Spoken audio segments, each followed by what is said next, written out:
Estimados estudiantes, el día de hoy quiero compartir con ustedes el tema relacionado con los términos semejantes. Vamos a ver este tema que es de suma importancia para poder después aprender a reducir términos semejantes previo a realizar operaciones como suma y resta, en donde se aplican los mismos principios. Entonces, tenemos que conocer primero qué son los términos semejantes. Tengo dos definiciones. Para ello, vamos a empezar diciendo que los términos semejantes son aquellos que tienen la misma parte literal. Cuando hablamos de parte literal, estamos hablando de letras, o lo que en álgebra llamamos variables. Entonces, esas variables tienen que ser exactamente iguales. Iguales en cuanto a cantidad, iguales también a que sean las mismas letras. O dicho de otra forma, aquellos que tengan, dice acá, las mismas letras y con igual exponente. Esta es otra condición. O sea, básicamente son dos condiciones, que sean las mismas letras y que esas letras tengan los mismos exponentes. Veamos algunos ejemplos para poderles explicar. Tenemos acá dos monomios.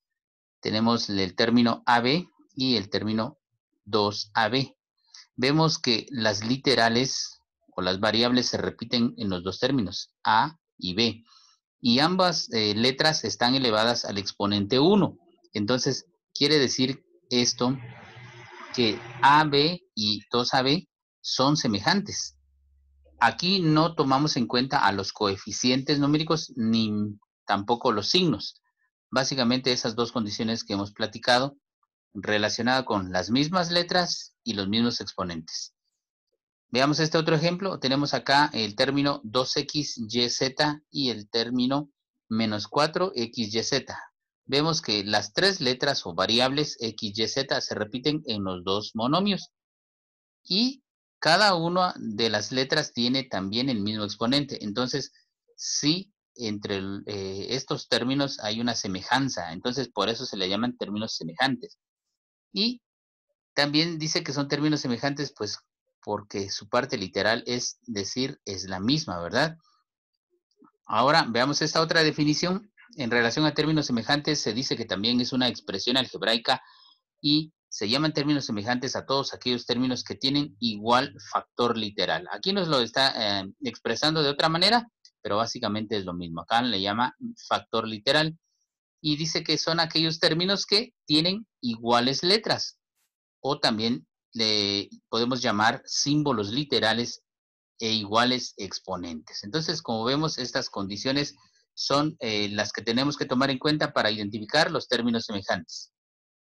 Veamos algunos ejemplos en relación a términos semejantes. Por ejemplo, tenemos la expresión 6a al cuadrado b al cubo, es un término semejante con menos 2a al cubo b al cuadrado. ¿Por qué? Porque ambos tienen el mismo factor literal. La a está elevada al exponente 2 y b está elevada al exponente 3. Si nos damos cuenta, entonces, cada letra tiene que ser igual, pero también compartir el mismo exponente. O sea que no podríamos decir que son semejantes, por ejemplo, si acá en lugar digamos que los exponentes sean cambiados y tendríamos 2 menos 2a al cubo b al cuadrado, aunque sean las mismas letras, pero si no tienen el mismo exponente, entonces no son semejantes. Veamos otros ejemplos acá. Tenemos un tercio x a la quinta y al cubo, es un término semejante con x a la quinta y al cubo, porque ambos tienen el mismo factor literal, x elevado a la quinta potencia y y elevado a la tercera potencia, o sea, al cubo. Entonces acá estamos viendo que en este primer término pues hay una fracción. Eso no significa que no sean semejantes porque sabemos que su coeficiente es 1. Entonces en eso pues no tenemos que prestarle digamos atención porque los requerimientos son en cuanto a las partes literales y los exponentes. Veamos otros ejemplos. Tenemos 0,3, perdón, a al cuadrado c.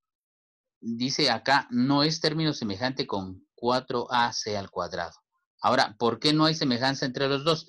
Ya lo habíamos explicado anteriormente, porque en el caso de la letra A, en el primer término está elevado al exponente 2 y en el segundo tiene como exponente 1. Entonces, esa diferencia hace que no sean semejantes y en cambio la C igual sucede, ¿verdad? En el primer término tiene su exponente 1 y en el segundo su exponente es 2. O sea, prácticamente vemos acá que los exponentes están cambiados y eso hace que entonces exista una diferencia y por lo cual se considera que no son semejantes, ¿verdad? ¿Por qué?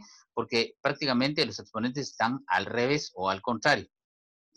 Muy bien, entonces de esta manera es como compartimos con ustedes estos términos semejantes, sus características para poder después reducir, porque para poder reducir los términos semejantes tenemos que primero aprender cuáles son semejantes y cuáles son sus características.